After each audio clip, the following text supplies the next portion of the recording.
si combatte con il proibire l'interruzione volontaria di gravidanza. Per incrementare il tasso di natalità ci vogliono politiche sociali che premiano e incoraggino le nascite, consultori che funzionano, una corretta informazione sessuale già nelle scuole dell'obbligo, abolizione delle dimissioni in bianco all'atto dell'assunzione delle donne, più asili nido aziendali e comunali, strutture dove lasciare temporaneamente i figli, agevolare le lavoratrici madri con orari flessibili e con aiuti tangibili, diminuzione dell'aliquota IRPEF in presenza di figli, fare in modo che la lavoratrice al rientro dalla maternità non venga demansionata ma venga premiata, incoraggiare i permessi per i padri. La mancanza di una struttura sociale che lasci spazio alla nascita e crescita di figli è una delle principali cause della denatalità. Per questo motivo invito il nuovo Presidente della Regione, ma non solo lui, anche tutti gli altri uomini e donne che faranno parte della nuova Giunta e del nuovo Consiglio che oggi si insedia, di ascoltare fino in fondo le esperienze delle donne che conoscono, per poi decidere in piena coscienza sulle questioni che riguardano principalmente le donne, lasciando la Chiesa a cercare quella chiarezza di cui tanto ha bisogno, non da ultimo nel rapporto con l'educazione dei bambini che le vengono affidati in piena fiducia.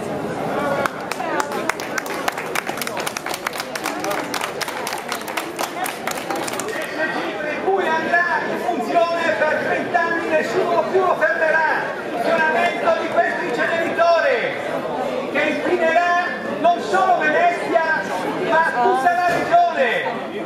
Trattasi di 100.000 tonnellate di rifiuti tossici nocivi provenienti da tutta Italia.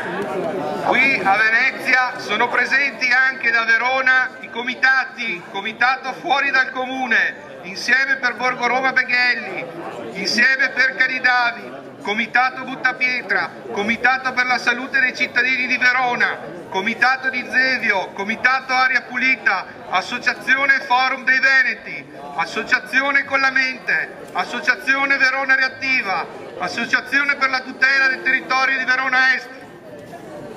Perché anche noi a Verona è il progetto di riaprire l'inceneritore di Cadelbue, un inceneritore che di per sé è un rifiuto.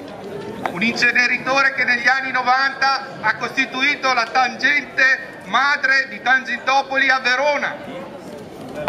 In questo ultimo consiglio di amministrazione verranno riproposti i nomi degli anni 90, tra cui il consiglio di amministrazione di AGSM propone Sorio Francesco, che ha patteggiato una pena per corruzione a Verona sempre per Cadelbue, dove AGSM si è costituita parte civile e adesso propone di inserirlo nel proprio organico. Questo inceneritore è un rifiuto. Si ripropongono gli inceneritori sotto mentite spoglie, vedisi i cementifici. I cementifici bruceranno rifiuti a Verona. Ovviamente non ci facciamo mancare nulla, c'è un cementificio che brucerà 80.000 tonnellate di rifiuti l'anno. Il signor Zaia, che con i suoi compari della Lega ha continuato a gridare Paroni a casa nostra, adesso dimostra ancora una volta quanto sono servi. Noi a Vicenza continuiamo a gridare con le nostre forze di voler essere un popolo libero e indipendente, una città che non vuole essere asservita.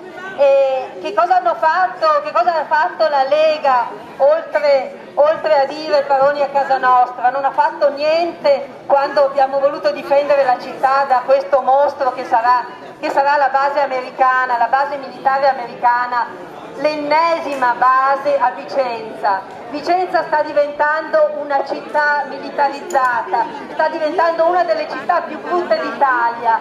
Infatti stiamo lavorando per farla togliere dall'UNESCO. Vicenza è ancora, nonostante tutto, patrimonio dell'UNESCO.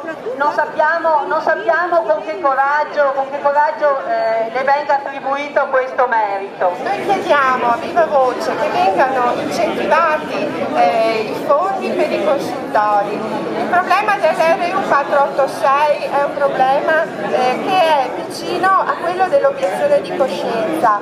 Ci sono molti obiettori negli ospedali. Se l'obiezione di coscienza aveva un senso quando è nata la 194, adesso non deve più esistere. Chi vuole lavorare nei consultori non deve essere un obiettore di coscienza, perché nei consultori vanno tutte le donne di qualsiasi credo, religione, e hanno diritto di scegliere la miglior sanità e la migliore offerta come qualità in scelte sanitarie. Quindi se Zaia vuole una sanità di eccellenza deve togliere gli obiettori dai consultori e lasciare libere le donne di poter scegliere con il proprio medico.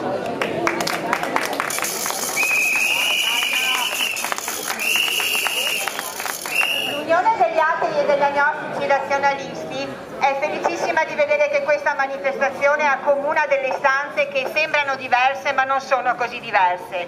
Noi vogliamo che gli amministratori pubblici facciano il loro dovere con senso di laicità, e questa laicità manca sia sulle esternazioni che Zaia ha fatto sulla RU 486 sia su altre cose come la vicenda degli inceneritori, che dovrebbe vedere Zaia per primo e tutta la giunta regionale fare quadrato perché l'ambiente sia una cosa importante per tutti, come è importante la vita, ma una vita che sia degna di essere vissuta. Non andate a fare cose che non vi riguardano, il moralismo non è il federalismo. Grazie.